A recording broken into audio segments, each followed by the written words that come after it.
Okay, so this is in honor of the late Eddie Van Halen, who loved Panama. So, as we know, in the 19th century, Spain progressively lost control of its colonies in the New World. One of the entities that was formed from the former colonies was called New Granada. Currently, it is divided among Colombia, Venezuela, Ecuador, and Panama. I wouldn't even be surprised if a bit of it is in Brazil, in the Amazonia area. One of the interesting things, as New Granada broke apart, they retained, Colombia retained control over the Isthmus of Panama, and indeed, Panama was a department of the country. I really enjoy this stamp because this is one of these early stamps that has the name of two entities on it. This does happen from time to time when a country has only marginal control over some other part of the country, and they allow a separate postal administration to run the mails. So this one I like. Not only is the paper very interesting, you can see it's the old-fashioned kind of, not the slick machine-made paper. I'm not sure if it's wove paper or not. I suspect it is. But I like it because it says Correos de Panama, but it also around the edge says Estados Unidos de Colombia. So what happened here was that Colombia granted Panama the right to issue its own postage. That's not the stamp I'm going to talk about, but that is the first issue for Panama. Colombia then issued stamps that were for use in Panama only. This is a slight variation on the theme.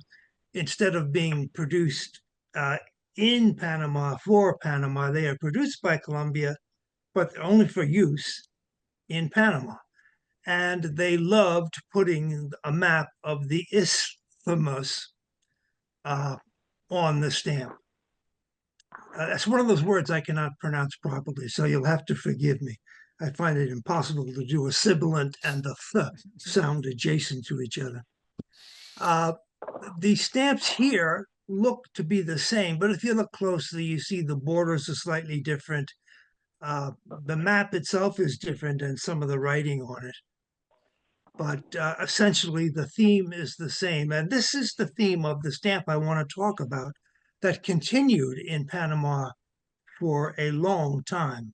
These stamps were reevaluated when Colombia took over the entire postal system for the territory that it controlled. This was in the early 1890s. But Habilitado, what does that mean? That the overprint habilitado, made Yeah. valid. Colombia was really racked by dissension, and they fought what was known as the Thousand Days Civil War. Not so much between sections of the country as in the United States, but between bands of people who thought they could run the whole country better than someone else. It was a mess. People in Panama observed this and they said, hey, here's our chance to get away from this country that is not functioning very well. And they had a little nudging from the United States, who wanted to build a canal across the isthmus. Of course, earlier on, the French had tried to do so under de Lesseps, who was successful in building the Suez Canal. But the conditions in Panama were vastly more difficult. 110-degree days in Egypt, terrible as they are, I'm sure, don't compare to what goes on in particular at the time in Central America with the tropical rainforest, the incessant rainfall during the rainy season, and the spread of disease. So the French enterprise did not work. Equivalent to today's money, billions and billions of dollars were lost, mostly by European investors.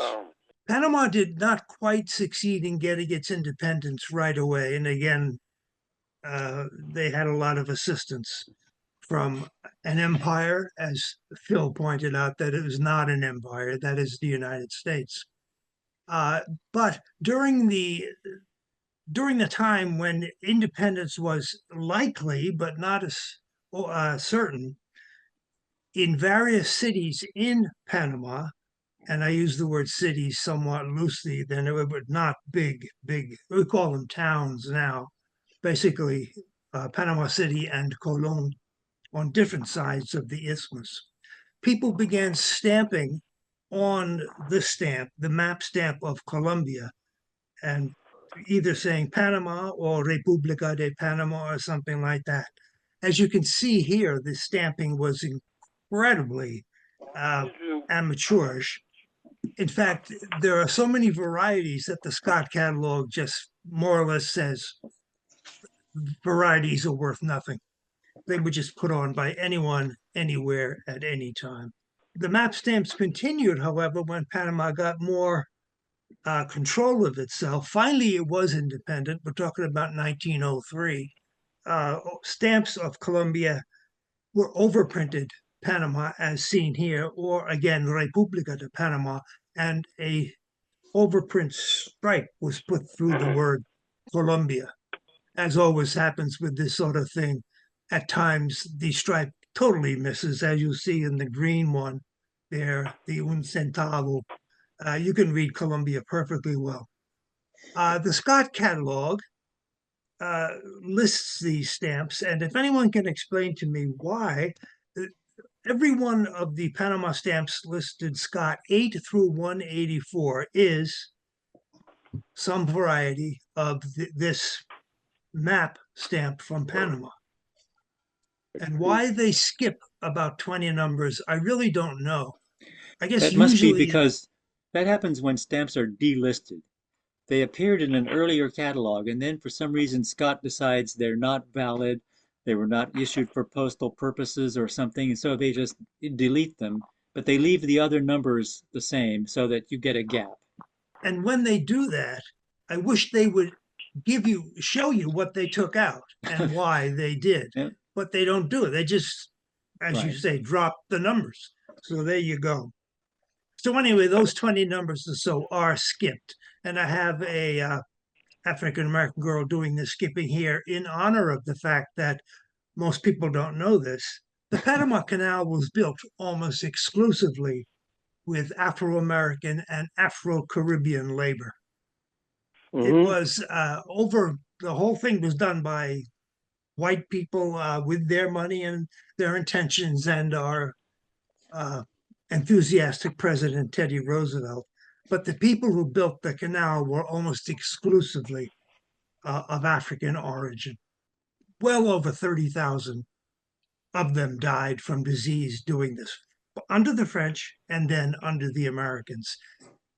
The Canal Zone itself used these stamps with the map on it. Um, so here's a stamp that was printed by Colombia for use anywhere in Colombia, but it depicts Panama. Then Panama gets its independence and it prints its name on this stamp. And then the Canal Zone under American aegis takes over and they overprint it again. And what amazed me about that was that the Canal Zone continued using only overprinted stamps from Panama until 1928. So that's 25 years during which they never issued any Canal Zone stamps. To the right No, there 14 is years. Dr. Goethals, George Washington Goethals, who did so much to control the disease in the project. And that's virtually the first stamp issued by the Canal Zone, as late as 1928. That amazed me. I just didn't understand that. By the way, these Panama stamps are extremely cheap, as are almost all South American stamps. Canal Zone stamps can run you thousands of dollars. It's a very popular collecting area among some American collectors. very popular, and it has been for a long time. And so my understanding is that it totally exploded in value in the 1960s for some reason. I don't know why. So finally, in 1906, Panama ceased using the map stamp, although one of the stamps in the series, they just couldn't get away from it. And there it is, lower left, the half centissimo. This is the first set that they issue with a different design on it. And now you can see at the bottom on the right, they were printed by the American Banknote Company, who had a tremendous business down in Latin America. At this point, I'm going to bid adieu to this map stamp of Panama. But as an addendum, when the canal was finished in 1915, San Francisco put on the Panama Pacific Exposition. It was not the kind of success they wanted, since the rest of the world had decided to go to war the year earlier. But it was in honor of the completion of the Panama Canal. It was in honor of finally being able to travel by water only from the Pacific to the Atlantic via the Caribbean, of course. There was some interesting symbolism on that. There's this female figure, and there were some antique columns lying on the ground, like something you would see in Greece or Turkey. Oh, yeah, that I, I'm glad you mentioned that. A lot of people, as I say, the exhibit went on in 1915 when the British Empire, the French Empire, the German Empire, the Russian Empire, and the Ottoman Empire were all at war. They were not going to send people to San Francisco to sip tea and have crumpets. But the secondary theme, and some people say the real purpose of that exposition was to indicate to the world that San Francisco was back from the earthquake. Mm-hmm. And those columns undoubtedly refer to the damage done by the earthquake. During the exhibit, the United States issued a set of stamps, these four, honoring both, it's kind of a mixture, honoring Balboa and his first crossing of the isthmus. There, I did it. And events in San Francisco. These stamps are really loved by American collectors, as are all the early commemorative sets. This is not as elaborate, and of course, it's not as doesn't have the black vignettes in the middle as some of them do. But at the time of the San Francisco exposition, Panama also issued a set of stamps. Once again, in this case, I'm sure made by the American Banknote Company. And we get back to one map, and that is the un centissimo, they didn't use centavos, stamp, which I think is just a glorious, glorious map stamp. It is, of course, of the canal. And I think it is one of the finest map on stamps I've ever seen. And so I really honor the team that put together that one product.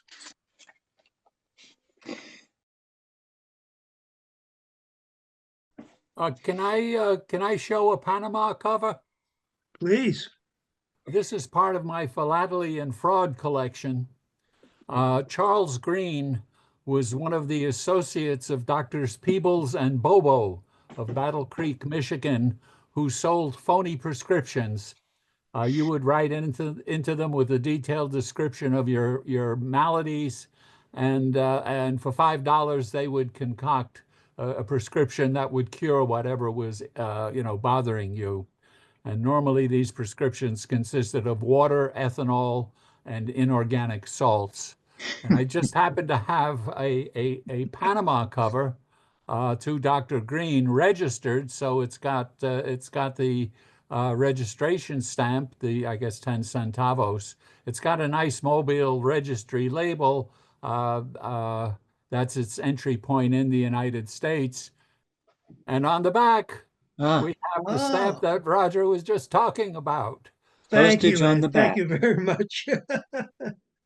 Yes. So on a registered letter to one of my fraud guys, I thought you might enjoy that.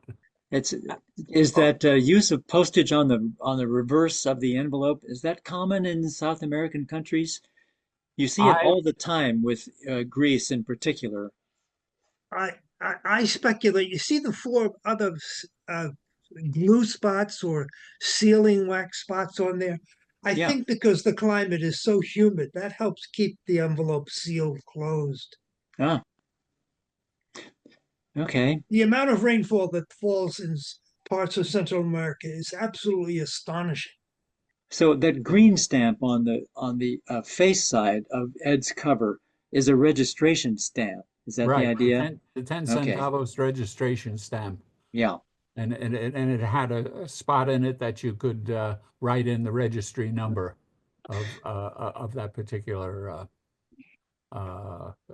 letter. I was surprised to see the actual registration label from Mobile, Alabama. That doesn't seem too common, right? The use of such a label It gives the midway cover in the. a little plus value, but it's not one of the rare registry labels.